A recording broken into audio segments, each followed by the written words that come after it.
there, welcome to Story Lab. This week we're talking about grit, while we take a look at the story of someone who met up with a pretty unusual bonfire. Oh, and don't miss this either.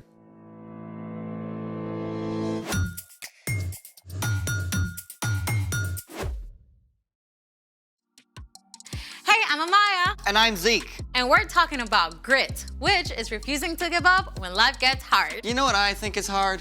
What? Not using your phone. I'm not using mine right now. You gonna get that?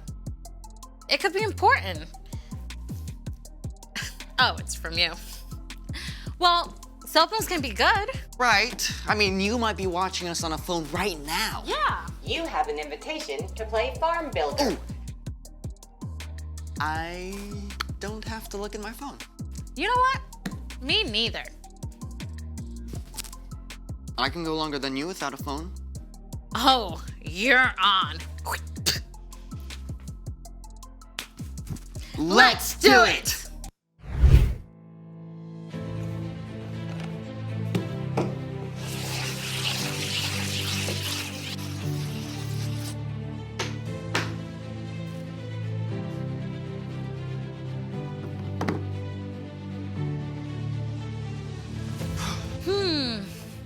Wow.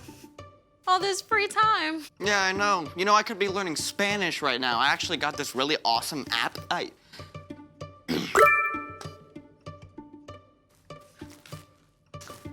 That might be your new game score. Right?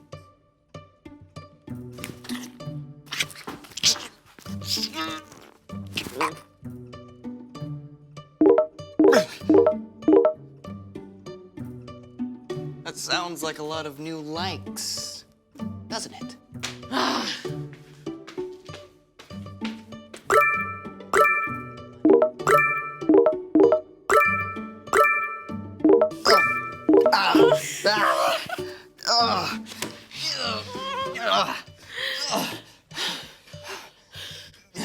Okay, I'm thinking of something else. Thinking of something else.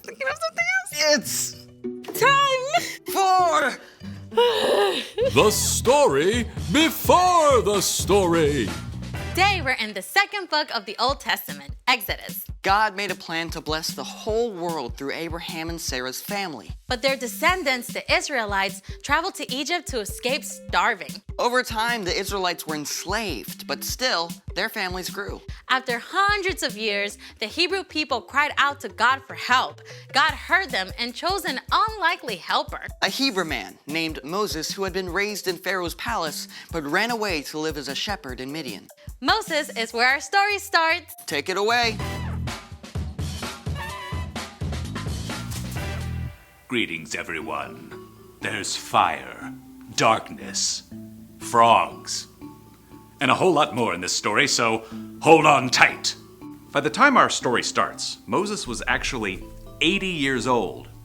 His early years in Pharaoh's palace were just a distant memory. He was living life as an ordinary shepherd until one day. Now, usually, when something catches fire, it just burns up, but this bush, it didn't. It glowed like a flaming beacon. As Moses edged nearer, a voice called to him from the midst of the fire. Moses.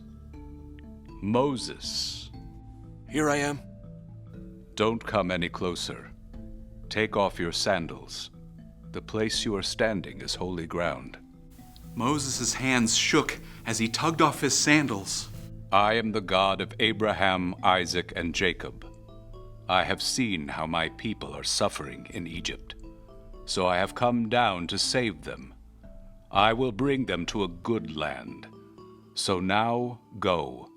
I am sending you to Pharaoh. I want you to bring the Israelites out of Egypt. So many thoughts must have rushed through Moses' head. He had been raised in the palace by Pharaoh's daughter, but that Pharaoh had died and a new Pharaoh was in charge. Also, Moses had no idea if his own people would even accept him. But what if the Israelites don't believe you sent me? Throw your walking stick on the ground. Okay, Moses did what he was told. Right then and there, God turned Moses' walking stick into a snake! And then back into a stick. Still, Moses was nervous. The bush continued to blaze. Lord, I'm a terrible speaker in front of people. Go. I will help you speak. Couldn't you send someone else? Your brother Aaron can speak well. He is already on his way to meet you. Tell him what to say. I will help both of you speak. Even though the thought of facing Pharaoh probably made him sick with fear, Moses did travel back to Egypt. Together, Aaron and Moses spoke to the Israelites. God has heard you. He will lead us out of Egypt. We just have to okay it with Pharaoh. Oh boy. Moses just probably wanted to run, but instead, he made his way to the palace where he had grown up.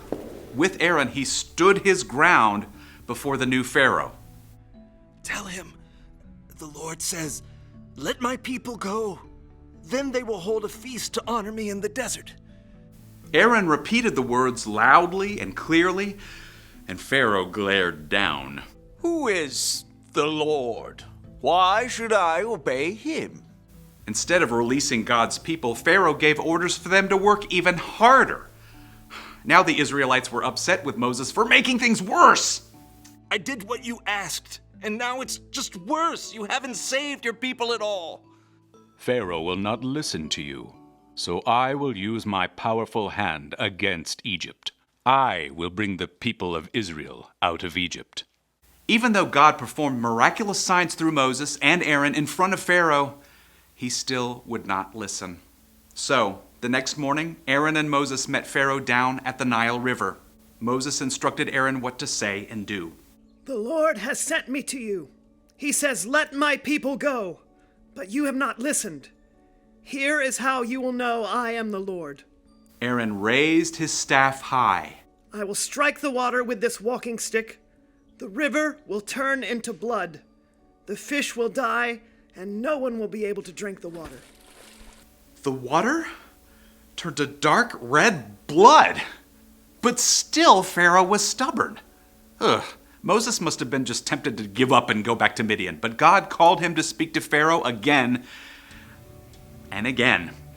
God says, let my people go.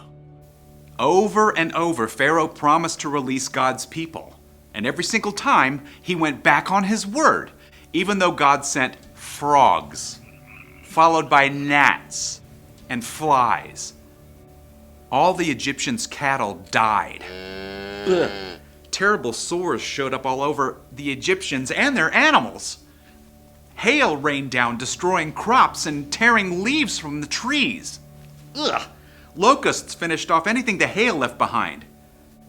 Then, deep darkness descended across the whole land for 3 days. And at last came the most awful plague of all.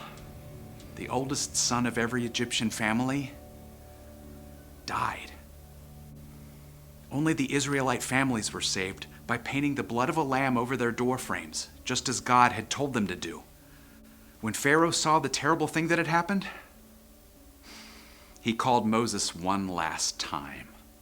Get out of here, all of you. Just leave us alone. Go. Moses and Aaron gathered the people together. No time to bake your bread. Just bring the dough along.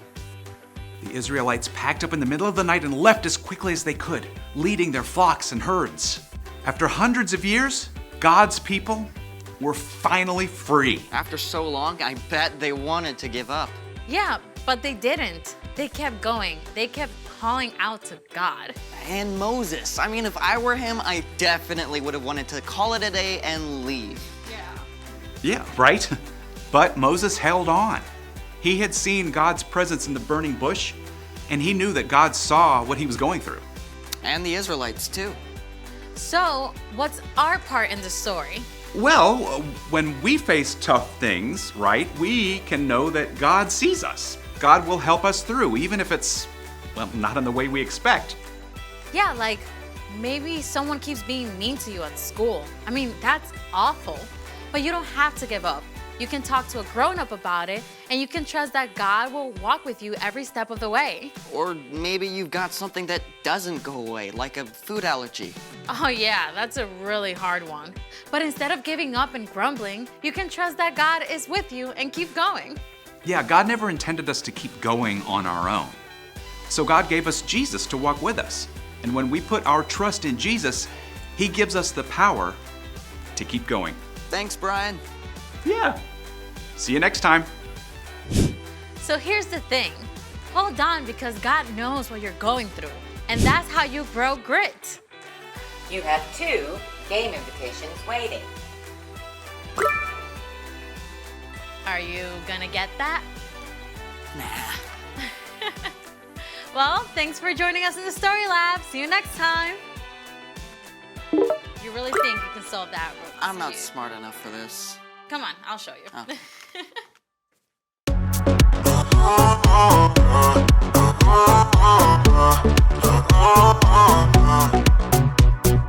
Everything keeps telling me to quit and not go where I'm going. But I'm never ever gonna stop, and there's no signs of slowing. Ooh, now moving backward. Ooh, I'm moving forward. 'Cause you give me the power.